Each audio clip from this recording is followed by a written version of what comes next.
Cool Album Covers. I'm Mark Major. Rich Bachelor. Episode 6, Black and White Band Photos. With us, special guest, Kurt Lloyd. You don't know how special this is. The Missing Reel. Esteemed colleague. Highly recommend. Just going to let you guys introduce me for 5 more minutes. The esteemed gentleman from Kentucky will yield his time.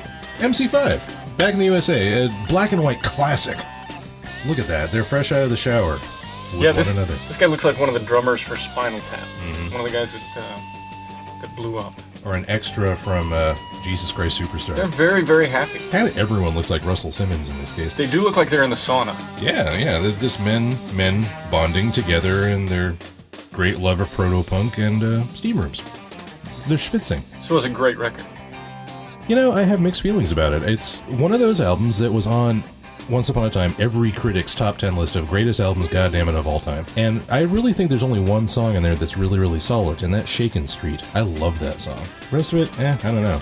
Let's move on, shall we? Okay, sure. This Rolling Stones album. Yeah, I don't really listen to this one very much. I like it, but yeah, you're right. It does feel thrown together, including a couple really awkward live tracks. It's a great shot, though. Mm-hmm. The shot on the cover looks great. Keith looks great, though. I'm not sure how far askew his lower jaw is from the rest of his face, but he looks great. Hey, why are you looking at me? I just wanted to have his TV. It's hard to imagine that once upon a time the man was ever able to look like that at all, even when he was young. They all look handsome. Charlie looks good. Yeah, Bill, if you could see Bill would be looking, Eeyorishly good. Our third cover by Alice Cooper. Love it to death. You made some notation, Mark, about how this is the censored album cover. Yeah, there's another version where his finger is poking out through the robe. Do you have this one, Kurt? I don't have this. Is this still Alice Cooper the band, or had we just moved on to... I think this is the only time it was the band. I believe it's the first album. Before Vince started to believe his own hype.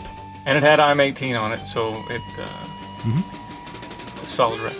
It's a surprisingly solid record. All the rest of it's pretty damn good, too. And I like the fact that, harem pants and a whole lot of leopard print and, frankly, what looks like a camisole on the guy on the extreme left there. I don't know. It was just such a different time. It's like, we're a bunch of tough guys from, Indiana or wherever, and we have decided to dress like your mom. Cheap Trick. Ooh. Rockford, Illinois. I've also managed to forget what album that is Rick Nielsen is holding. From here it looks like Fleetwood Mac, but it's not. So here's a problem I have with this band, and maybe you can help me out with it. Yeah. I'm never really sure what they were going for as far as their appearance, their look. Well, I think that was purposeful. I think that they occupy a space in rock history in between genres and in between time periods, in between dominant forces in rock and roll. They live somewhere in the middle between classic rock, punk, and new wave. They're kind of a perfect storm. They're trying to be everything. And, some of the time, totally pulling it off. I don't think I could sit idly by and let you bash Cheap Trick. Okay. They bridge Big Star and kind of that angry skinny tie, stiff records, power pop. Their anthemic stuff is the sort of thing that, people of my older brother's generation embraced, and then some, and understandably. Banned. I don't know why this album would have been banned. The Safari Jackets. I'm looking at 4 Crimes Against Fashion right now. It is, but it's still the Standells. The most talked about record of the year. I love the Standells. If I'm not mistaken, this is not an album that includes any of the songs that we know by the Standells. I don't recognize a track on that record. I'm a big garage rock guy, and these were always one of those little pockets of late 60s fun. I would recommend the Standells.